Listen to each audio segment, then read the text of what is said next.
qu'est-ce que j'ai à poser? Je ne suis pas un punching ball, mais si vous répondez, c'est votre problème. D'ailleurs, je n'ai qu'un mot à dire. Vivement que ce mec revienne. Excusez-moi de vous déranger, mais... C'était un été, je me souviens, et j'avais deux idées. J'avais l'idée d'un type à qui il arriverait des malheurs, qui serait viré de son boulot et que sa femme quitterait et qui irait raconter cette histoire à tout le monde et que personne n'écouterait. J'avais cette idée-là, qui a donné la crise après. Et puis j'avais une image comme ça de trois hommes penchés sur un berceau. Et j'ai demandé à mon petit garçon, qui avait, je ne sais plus quel âge il avait à l'époque, 12-13 ans, je lui ai dit, qu'est-ce qui te semble? Je te raconte ces deux histoires, qu'est-ce qui te semble? Oh, il me dit l'histoire des...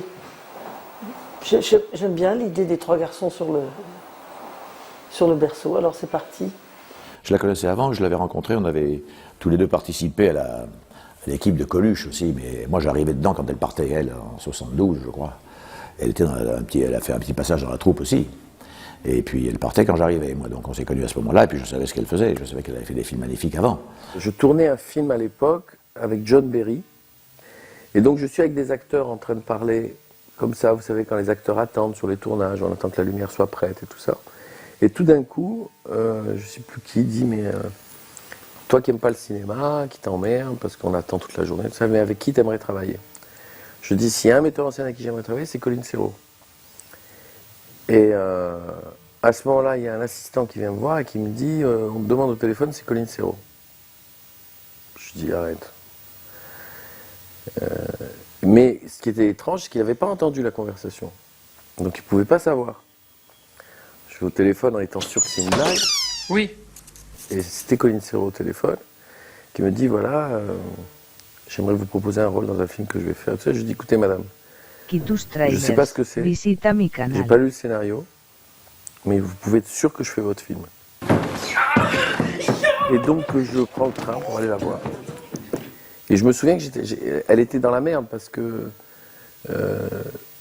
ce qui s'est passé, c'est que la distribution au départ devait être, je ne sais pas si on vous l'a déjà dit, mais devait être Bedos, Auteuil, et le troisième n'était pas choisi.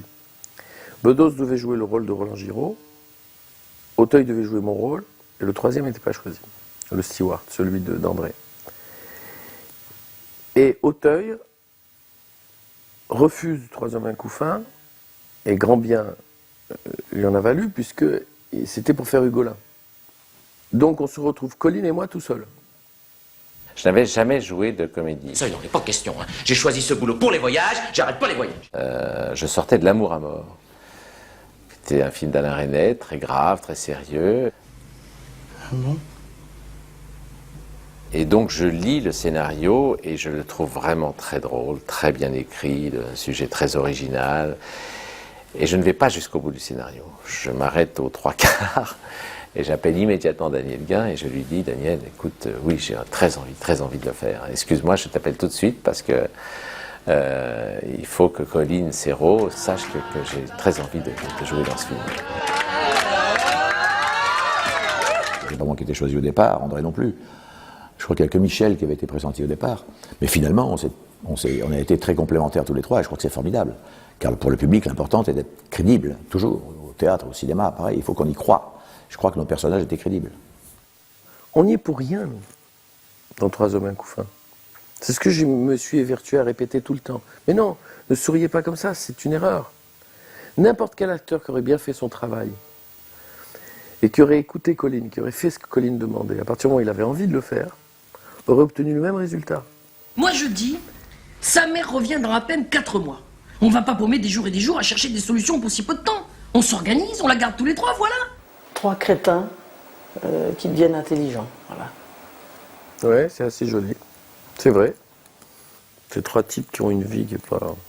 oui, c'est vrai. Qui sont révélés par l'arrivée de ce nourrisson. C'est aussi quelque chose qu'elle ne dira pas, un film sur la maternité des hommes.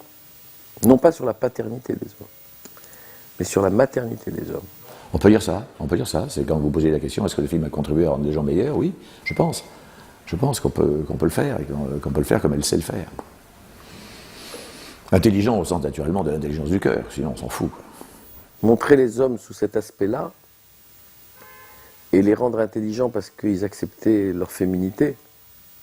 Enfin, dans cette dimension-là, en tout cas. Kitus Trailers, visita mi canal. À l'époque, il y avait très peu de films faits sur l'homosexualité, sur les travestis, et il y avait très peu de films faits sur des hommes qui ont une relation au nourrisson comme ça. Je nuancerai en disant qu'on les a laissés dans leur situation de crétins, les pauvres, peut-être parce que c'était bien confortable pour eux aussi de ne pas s'en occuper, mais aussi parce qu'il était convenu que c'était la femme qui s'en occupait. Alors évidemment, ils deviennent un peu plus intelligents, ils équilibrent un peu mieux leur vie. Ouais, c'est une très bonne définition. Mais c'est normal, c'est elle qui a écrit. Bon, je sais plus, enfin, ma quelque chose, quoi. Marie?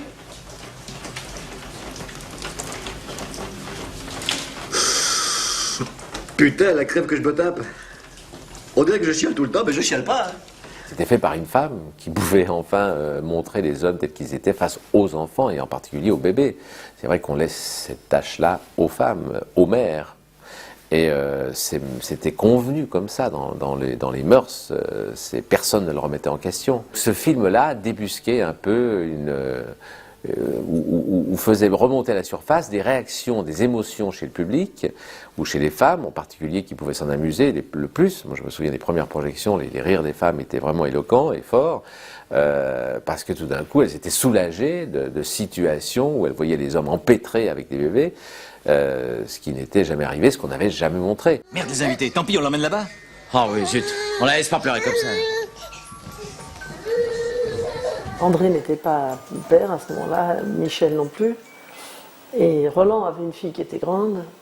J'étais le seul à avoir un enfant à l'époque, et évidemment, c'était le jeu d'enjeu. Quand on faisait semblant de ne pas savoir langer le bébé avec Michel, en fait, c'était le jeu d'enjeu. Je faisais semblant de ne pas savoir, mais je savais parfaitement langer, quoi. Alors que lui, il ne savait pas du tout. C'est-à-dire qu'ils nous emmerdent toute la journée avec leurs pubs à la télé. Regarde-moi ce travail, là. C'est de la merde, le matériel. Je colle, ça pendouille, je décolle, scratch, la couche est foutue. Allez, on recommence. Oui, j'étais complètement ignorante de tout ça. C'était super. Donc on apprenait en tournant. Et on avait des profs de couche, dont Colline évidemment, qui elle avait eu des enfants. Oh non, merde, non. Elle pisse. Oh non. Le canapé, quel chameau, cette môme. Elle a attendu qu'on enlève la couche pour pisser, là. C'est de ta faute aussi. Ah non, c'est pas improvisé, non, c'est complètement écrit. Mais enfin, c'est-à-dire, ce qu'il fallait improviser, c'est que ça se passe, quoi. Parce que ceci dit, un bébé, ça fait pipi assez fréquemment. Donc c'est pas... On n'a pas eu des heures à attendre. Enfin, si, c'était forcément... Mais c'était quand même très écrit, cette scène. Quand on a fini, quand elle a dit couper, elle a dit au cadreur, qui était le chef opérateur en même temps, si jamais tu as raté ça, je te tue. Je t'étrangle, elle a dit, je crois. Contrairement à ce que les gens me disent souvent, vous avez dû rigoler, hein? J'ai dit, non, on n'a pas beaucoup rigolé. Il y avait ces enfants qu'on était obligés de supporter et puis et d'attendre. Et c'était un peu de jalousie de notre part. Tout le temps qu'on leur accordait, c'était invraisemblable. Très souvent, Colline nous disait, occupez-vous des gosses, hein, qui s'habituent à vous. Mais ils ne s'habituaient pas à nous du tout, puisque si mes souvenirs sont bons, plus on tournait, plus ils avaient peur de nous, plus dès qu'ils nous voyaient, ils pleuraient. Pourtant, on n'était pas méchants avec eux. Il y avait une scène, il fallait vraiment qu'elle rie. Et toute l'équipe, je crois qu'il y a une photo de ça d'ailleurs. Toute l'équipe, y compris les machinaux, les électros, tous, on était une cinquantaine derrière la caméra, devant ce bébé tout seul dans le décor, en train de lui faire « Ouh, c'est fond, fond, fond ». Enfin, ridicule, on était tous ridicules, un paquet comme ça d'adultes au bord de l'exaspération. Et on disait, ça a marché peut-être 3-4 secondes, heureusement ça a tourné. Ouf, c'est épouvantable. On a intérêt à être bon, parce qu'un bébé est parfaitement naturel, comme un animal. Donc nous, on a intérêt à faire des efforts pour être naturel au sens noble, pour être intéressant, mais c'est très difficile. Et puis on passait du temps avec ses enfants, avec ses bébés, parce qu'il y en avait plusieurs, en dehors des moments où on tournait. Donc on avait aussi de l'affection et de la tendresse pour ces... Moi j'étais très perturbé à l'idée de les traumatiser à cause du film. Magne-toi la fin.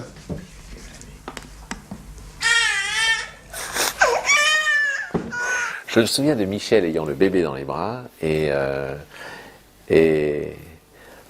Et il avait juste une réplique à dire. Mais il n'arrivait pas à la dire parce que le bébé pleurait tout le temps. Donc Colline avait dit, bon bah tant pis, on ne peut pas calmer ce bébé, tant pis, tourne-le à la caméra, mets-le contre toi, il pleurera, et il devait, au contraire, le bébé devait être très content, et Michel devait dire, oh c'est formidable, etc., et danser dans la cuisine avec, et le bébé n'arrêtait pas de pleurer.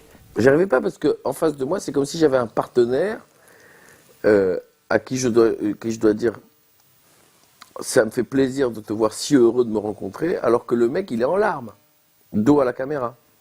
Kitus Trailers. Je croyais que j'allais m'en faire. Elle voulait Visita me mi tuer canal. ce jour-là. Michel devait juste dire une phrase. Le bébé pleurait tellement que Michel n'a jamais pu dire cette phrase, et que tout le monde devenait fou. Et je me souviens aussi que Colline n'en pouvait plus, trouve une solution.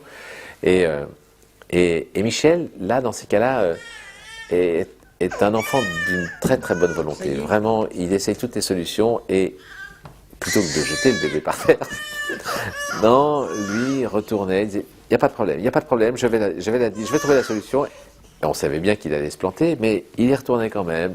Il n'a jamais pu dire la phrase. Et je ne sais pas comment ça s'est fini, cette histoire, peut-être à la synchro. Oui, pleure pas comme ça. Voilà, bon, d'accord, je te porte. Hein, Catherine, combien de cris de 3 hommes et un couffin on a supprimé, oh là là, il y a des kilomètres de cris. C'était difficile, quoi. Et alors, on s'émerveillait, mais enfin, on en avait marre parfois. C'était pas seulement idyllique. Ouais. Et c'est de la recoucher, on va chanter. Quand on chante au clair de la lune, moi, j'arrivais pas à chanter ma voix. On chante à 3 voix. Je suis pas un grand chanteur. Je chantais toujours la voix d'André. Et ça provoquait des fous rires que vous pouvez pas imaginer. J'ai toujours su chanter juste et en mesure, donc j'ai pas pris de cours de chant. J'étais à la chorale quand j'étais petit, tout le temps. Et puis quand on a chanté au clair de la lune, ça nous a beaucoup plu. Enfin moi ça m'a beaucoup plu. J'adore chanter, et puis chaque fois que je le peux, très hypocritement, je le fais dans les films parce que j'ai toujours voulu être chanteur, donc j'aime ça. Colline le sait d'ailleurs. Pierrot répondit, je n'ai pas de plume, je suis... J'avoue que, par exemple, je ne croyais pas que Roland serait si bien dans le rôle, au départ. Je ne lui avais pas fait complètement confiance. Et puis j'ai été bien surprise, parce qu'il était absolument génial. Il était très, très émouvant, très drôle, un comique. Aïe, les violons. Non mais Roland, c'était le chef de la famille, hein, puisque c'est lui qui prend les décisions, c'est lui qui affronte Madame Capron, Pacron, je sais pas quoi. Oui, mais Madame Machin, là, Rapon, la nurse, elle veut la voir. Ah non, merde, non, tu vas pas la réveiller. Après, j'en ai pour une plombe à la rendormir, moi, laisse-la. Oui, mais elle veut la voir. Bon, je vais lui expliquer. Je me souviens d'une scène où j'étais avec Madame Paron, voilà, c'est-à-dire Dominique Lavanant, la babysitte, que je voulais en fait virer parce qu'on voulait s'occuper nous-mêmes du bébé, surtout moi. Et je suis très hypocrite dans cette scène pour lui expliquer, pour lui poser des questions, pour lui dire est-ce que vous savez faire ça, vous savez faire ça, et vous savez faire ça, vous savez faire ça. Y a rien besoin d'acheter. Vous avez des légumes et des fruits en suffisance? Oui, on lui donne pas de légumes ni de fruits, on lui donne du lait et des céréales, et c'est tout pour l'instant. Et puis elle me répondait oui, parce que c'était une très bonne et très vraie babysitte. Ce n'est pas suffisant, monsieur. Dès 3 mois, on peut commencer une alimentation normale et variée. Oui, ben ça, c'est des conneries. Et je me souviens que Colline était derrière la caméra, et elle vivait la scène avec moi. En même temps, elle ne pouvait pas s'empêcher de vivre la scène avec moi gestuellement, pour me dire vas-y comme ça. Et à un moment, ça m'a énervé. Et je suis désolé, je lui ai dit merde. Parce que j'étais en plein dans mon truc. Et ça donnait merde. Alors écoutez, Madame Paron, on rompt pas. Rapon. Madame Rapon. Madame Paron, Madame rompt pas. Madame Paron, Rapon, merde. Et elle a gardé le truc au montage. Et ça donne un naturel extraordinaire à la scène, parce qu'on a l'impression que je lui dis à Madame Lavanant, quoi, Madame Rapon. Et ça, c'est l'intelligence extraordinaire du metteur en scène qui sait utiliser des choses qui ne peuvent qu'améliorer la scène et donc le film. Il y a eu beaucoup de moments, surtout avec les acteurs, quoi, qui ont travaillé dur, qui étaient pas forcément habitués à ma façon quasi obsessionnelle de chercher l'intonation juste, le moment juste, quoi. Y a quelqu'un? Y a moi. Et Jacques? Il est parti à Nice. Il y a une prise dans le film que j'ai dû faire, je sais pas, je trouve que ça doit être mon record. Je dois être d'ailleurs un des acteurs qui a le record avec Colline. 52 prises ou un truc comme ça. Où je mange un bout de sandwich et je bois une bière. J'y arriverai, nom de Dieu. Mais je peux vous dire que je m'en souviendrai toute ma vie parce que j'avais prévu, donc j'avais pas mangé. Mais 52 fois je devenais fou. J'y arriverai, nom de Dieu! Parce que je crachais entre chaque prise. Elle me fait non, mon cœur, c'est pas ça. Non, tu reprends. Non, mon cœur, c'est pas ça. Tu reprends. Non, mon cœur, c'est pas ça. Non. Tu veux qu'on laisse tomber? Ah non. Ouais, on continue. Ça te fait chier qu'elle soit partie? Absolument pas. Qu'est-ce que tu racontes? Je suis vachement soulagé, oui, tu veux dire bon débarras, hein? J'ai fait 4 Mais enfin, cet abruti, il aurait quand même pu me dire un mot. Oui, il a une capacité de nutrition, Michel, qui est absolument invraisemblable, donc ça n'a pas dû le gêner tant que ça. Il adore manger. Donc je pense pas qu'il a pu se plaindre de cette scène, au contraire, à mon avis, il a dû demander des prises supplémentaires. 4 biberons pour le voyage! J'y arriverai, nom de Dieu! Elle me disait tout le temps, le problème avec toi, c'est que t'as pas de solution intermédiaire. Ou t'es bon, et t'es très bon, ou t'es mauvais, mais t'es très mauvais. Je me souviens, elle me disait couper, je disais, c'est dans quelle catégorie?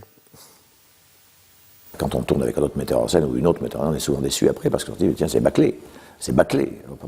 Colline, c'est le contraire du bâclé. C'est le peaufinage permanent et que personne ne regrette parce qu'à la 25e prise, quand on n'en peut plus, elle nous dit c'est pour toujours sur les pellicules.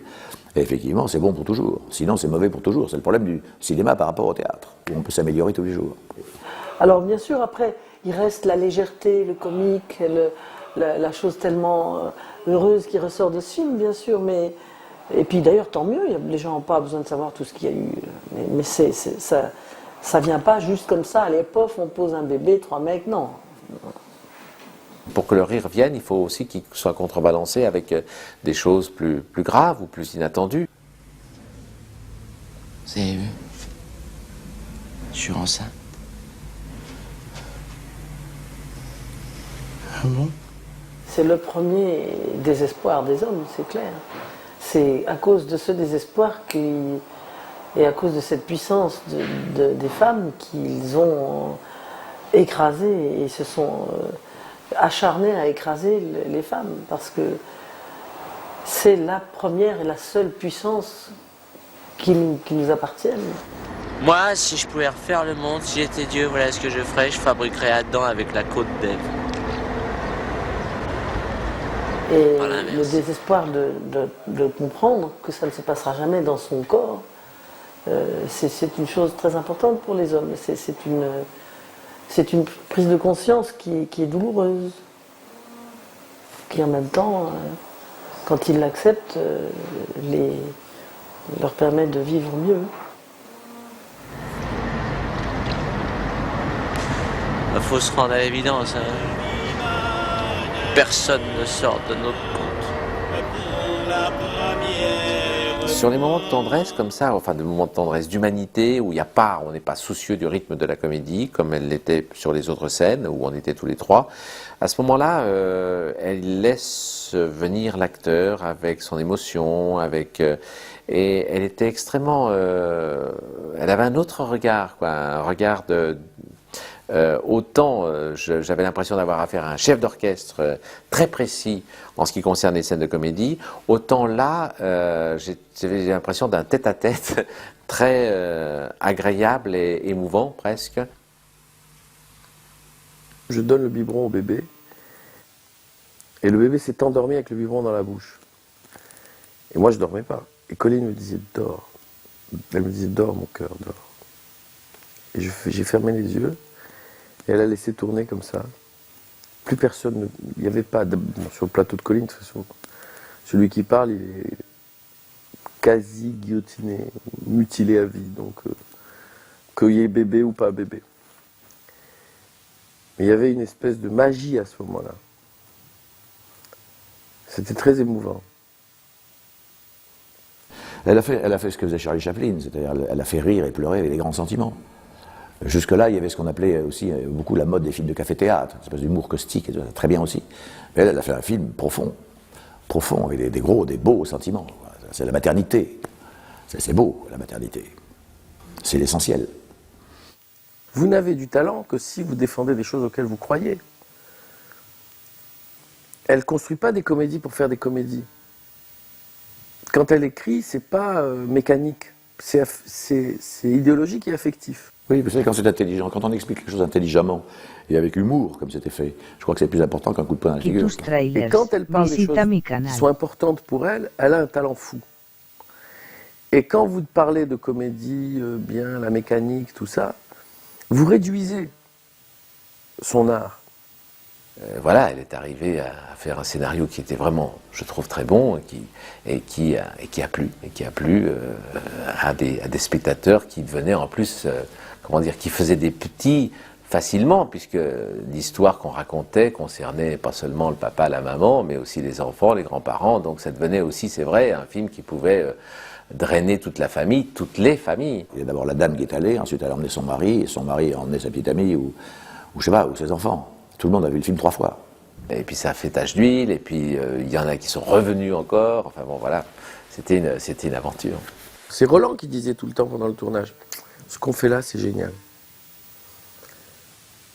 Ça va marcher. Il disait tout le temps ça. Et André, on disait, que Dieu t'entende. Je leur disais, quand on parle, des fois comme ça, en termes d'entrée, je leur disais, oh, on va faire 500 000 entrées. Bon, on en a fait, je sais pas, entre 10 et 11 millions, quoi. Ça, c'est bien.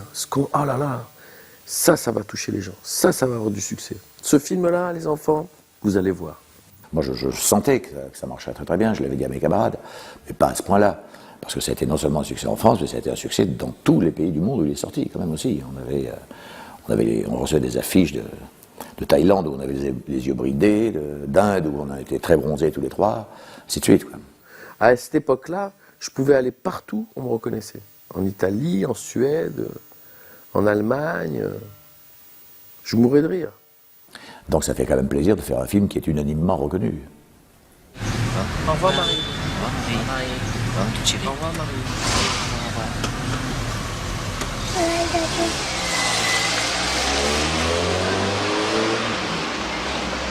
J'ai encore envie de les faire tourner, oui, parce que ça a été vraiment bien. J'ai un sujet d'ailleurs dont je parle pas là, mais j'aimerais bien les retrouver. Un film qui parle des rapports entre les hommes et les femmes et qui parle des changements qui sont en train de s'opérer dans la société entre les hommes et les femmes et beaucoup des changements qui s'opèrent chez les hommes. Parce que les femmes savent ce qu'elles ne veulent plus, mais les hommes sont en plein désarroi. Donnez-moi celui-là, là. Alors celui-ci, c'est un lait maternisé. C'est pas bien, ça? Ah si, c'est très bien. C'est quoi la différence avec les autres laits? Oui, mais le point de vue des hommes, vu par une femme, il est tout à fait subversif et il est tout à fait nouveau. Je pense que c'est aussi ça. Parce qu'en même temps, c'est pas un point de vue contre les hommes. C'est un point de vue qui est beaucoup plus objectif et qui ne part pas d'un espèce de paraître auquel ils se sentent obligés d'adhérer, mais qui part de leur vrai être, de leur faiblesse, de leur difficulté à assumer leurs sentiments en même temps que l'image qu'ils doivent donner d'eux-mêmes.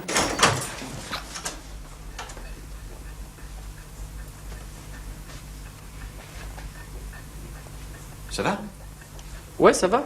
Je ne choisis pas de faire de la comédie ou de faire de la... quand j'écris, quand je m'exprime, c'est ce qui sort. Je veux dire, je ne me suis pas dit je vais les faire rire. Non, c'est comme ça que je vois le monde. Le monde me fait rire. Il est aussi, et ça part du tragique. Le comique ne peut être le vrai comique. Le comique profond ne vient que du tragique en fait. C'est une situation tragique. C'est un enfant abandonné. Il n'y a pas plus tragique comme situation au départ.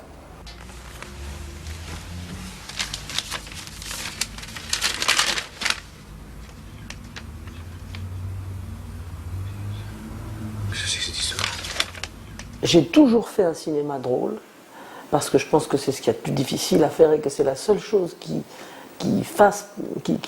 est l'arme la plus puissante pour nous les créateurs.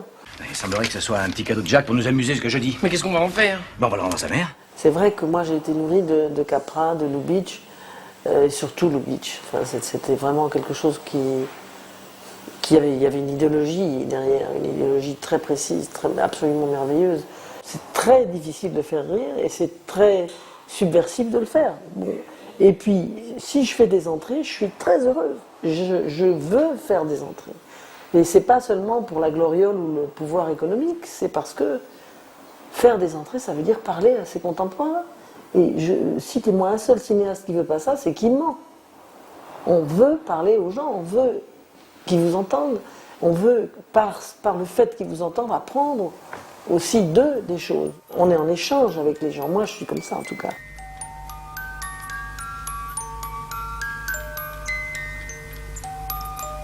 Et moi, je savais que mon propre désir presque physique de montrer un bébé dans sa splendeur, dans sa beauté, rejoignait le désir de milliers de gens. Ça, je le sentais profondément. C'est pas, je veux dire que c'est un plaisir très même sensuel, la vision d'un bébé, son poids, son contact. Et je savais que de filmer ça serait de le filmer comme ça, comme des tableaux extrêmement soigneusement éclairés. Ça serait forcément quelque chose qui toucherait les gens. Moi, je le sentais. Je pense qu'il y a aussi, il y a tout simplement un plaisir de regarder cet enfant qui a fait aussi le succès du film. Comme de regarder tous les enfants, c'est pas celui-là en particulier. Le grand succès comme ça, c'est bien, mais c'est pas forcément. C'est beaucoup une question de momentum, comme on dit, de synchronisation entre un besoin profond, latent, qui est là, et puis pof, le truc arrive. Mais il y a des choses qu'on fait qui sont peut-être plus en avance, qui n'ont pas ce même momentum, cette même synchronisation. Moi, je veux dire, ça me rend. Le succès de Troisième Un Couffin, c'est une chose qui m'a évidemment énormément rendue heureuse, mais toutes les autres choses que j'ai fait avant ou que j'ai fait après, qui ont eu quelquefois le même succès, quelquefois pas le même, c'est pas grave. Je veux dire, il y a une question de moment historique où ça sort, et ça, c'est un espèce de hasard. Bon, mais on fait les choses aussi pour plus tard. Moi, je l'ai fait beaucoup en pensant aussi après, longtemps après que je serai morte. Est-ce que ça aura encore une existence ou pas? Je ne sais pas. Mais c'est pour ça que je le fais, moi, pour que ça reste.